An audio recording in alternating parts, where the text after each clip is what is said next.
Hi everyone. So today I thought I would focus on how I'm healing with this blackhead. Thankfully the swelling has gone down and the skin did break, so I just have to continue using the cream that I bought, the Neutrogena with the acne treatment. So normally I do not exfoliate. I'm not one of these women that does a beauty routine. I just use soap and water on my face and that's it. But I guess now I'm going to have to. So I bought a Neutrogena face wash which has a light acid in it, and I had made up 2 creams. So yesterday what I did was, because I put on the hair removal cream, it burnt my skin. That's why I don't like to use it, because I do get facial hair and it caused some like really bad burning on my neck. So I took some sweetgrass hydrosol and I put in 7 drops of lavender just in my hand, just cup my hand, put the sweetgrass hydrosol in, put the lavender in, and I use that to massage it into the skin. And then I have coconut oil, not fractionated coconut oil, the regular coconut oil. So I put that, I melted it, I warmed it up, and then I put that over. The coconut oil is supposed to release the pores, open up the pores on your skin, and then help the hair to grow out, because the hair grows inward, and that's how you'll end up getting the inflammation and all that. And I've been using, I made up 2 creams. This first cream, I took my Nivea cream and I added in lavender, tangerine, and frankincense.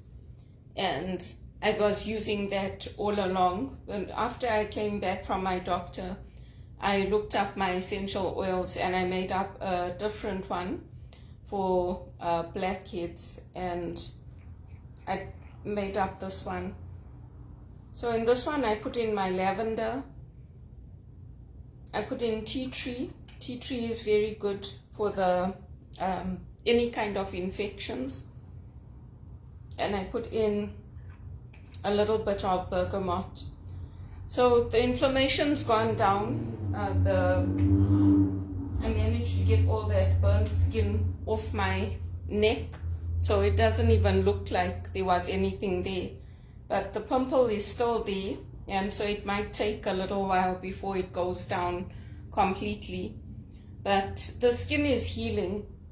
And one of the things that we used to do in Zimbabwe, which my grandmother taught me, to get your blood circulation going, we had these brushes. I don't have the same one that we had there, but you get these brushes, and on the one side you can see they have these thicker bristles, and this side it's got the brisk ones.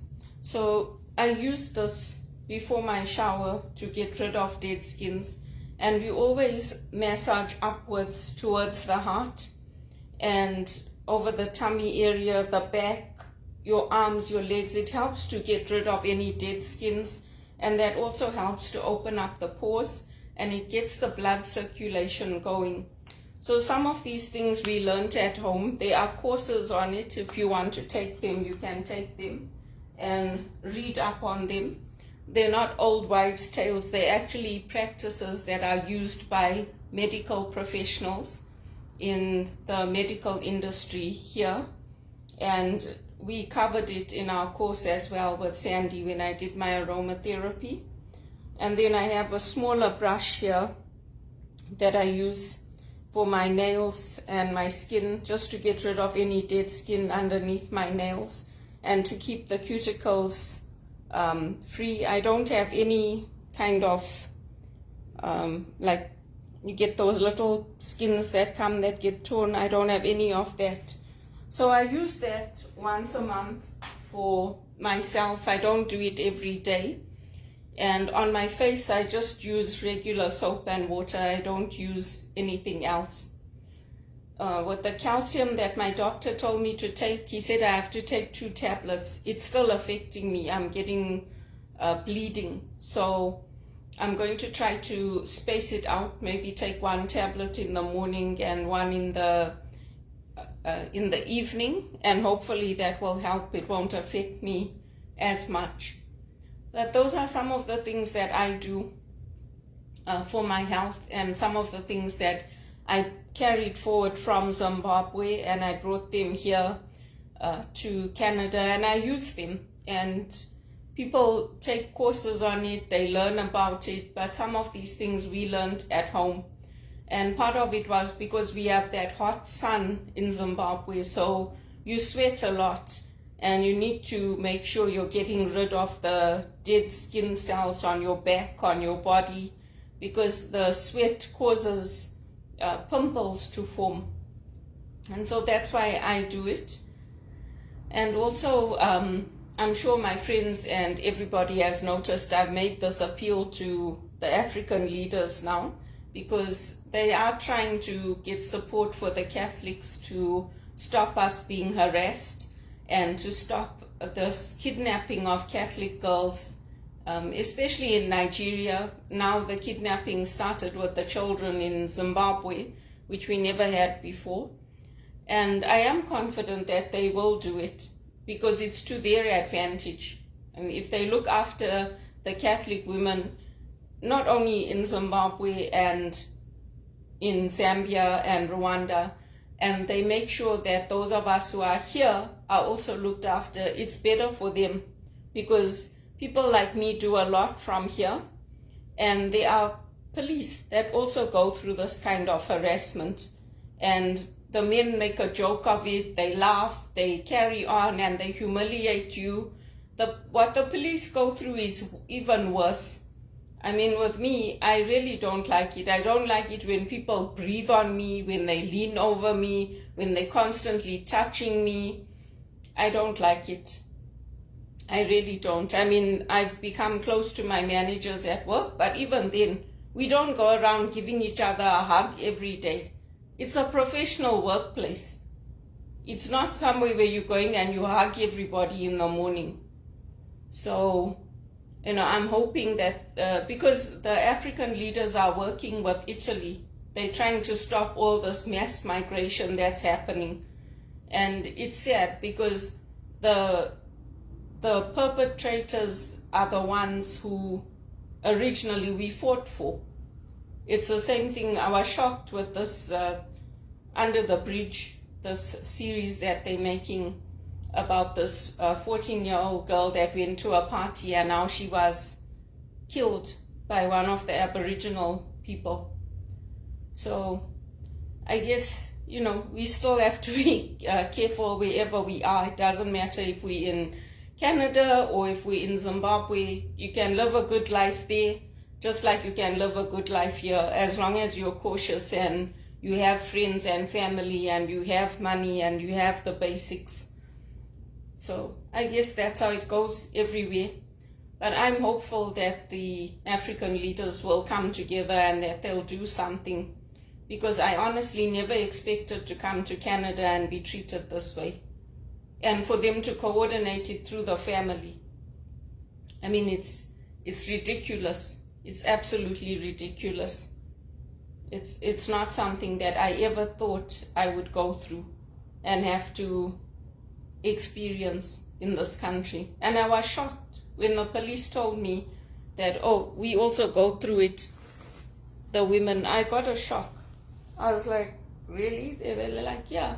Then all these cases came out and how they gave the settlement. After years and years and years, they basically left that policewoman debilitated so that she could never work again, and then they settled it. I mean, it's ridiculous. And people know about it. I mean, people that came to visit from South Africa, they also told me the same thing. They said, you've done too well. I said, but there's people that have done better than me. How can you say that? I mean, there's people that have come into this country that are managing directors, that are, they travel all over the world. So why target me?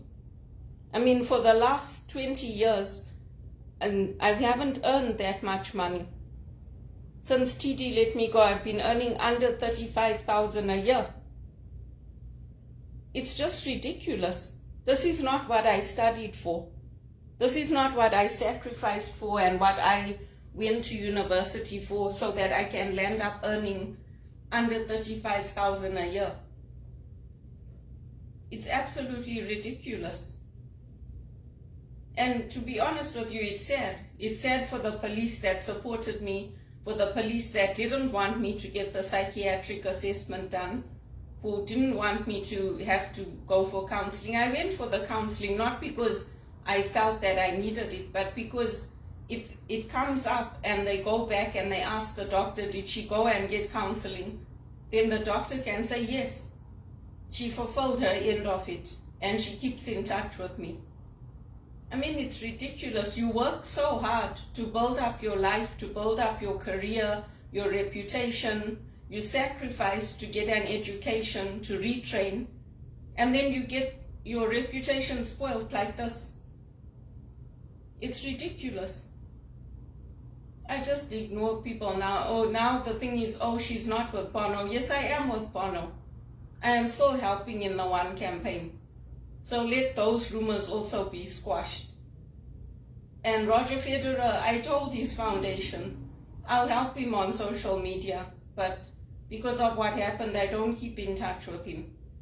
I've had it. If people want to develop these kinds of relationships, they need to do the work. Don't come and piggyback off me because nobody's helped me. People have got big connections with religious leaders and with political leaders in America, in Canada. They don't help me. And the Conservatives asked me to come out canvassing with them. I told them I can't do it because I get very frightened. Things frighten me now.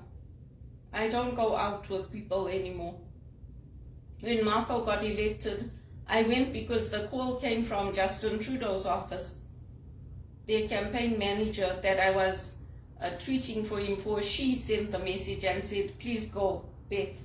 She said, please go and help Marco. That's why I went. And I don't go now.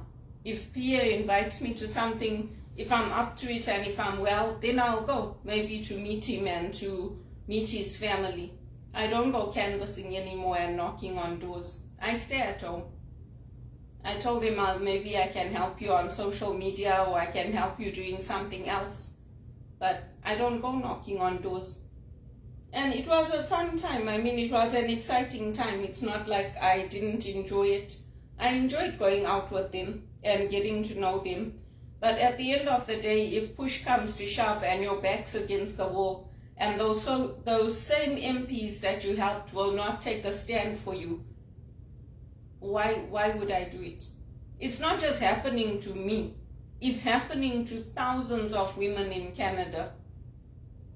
So, I mean, at least listen to our stories, at least meet with us, at least find out what the issues are. No, they couldn't be bothered. I was there by his office the other day. I just walked past. In the past, I would have gone in and I would have asked if he was there and said hello and, made like introductions. I didn't bother this time. Because that's what we're supposed to do for the One campaign. We're supposed to try and build these kinds of relationships. And the hope is that those relationships will lead to good things for the One campaign and also for us. It's not supposed to leave us just in minimum wage, leave us earning nothing, leave us unable to pay our bills. It's supposed to benefit us. And Aung San Suu Kyi, that lady that got put in jail, it's sad. I mean, for years and years, Bono used to push for her to be released from prison, push for her to get support at his concerts. It's sad what's happened. And half of it is doctored. Half of it is doctored. If somebody goes to jail today, you can't say that it's because they deserved it, really and truly. Sometimes there's racism involved. Sometimes the evidence is doctored. The same thing with O.J. Simpson. His own lawyer said there were 2 people involved in that crime. and they didn't put him in jail. So, big star, lived his life. I'm tired of it. And I won't stop praying. Good for them. They engineered those clouds to get rain for Iran. And look what happened. They got 1 year's worth of rain. It's good. Carry on playing God. Eat your money. While the rest of us are suffering. And we can't even get enough to pay our rent every month. And we did everything right by Canada. It's disgusting the way this world is becoming.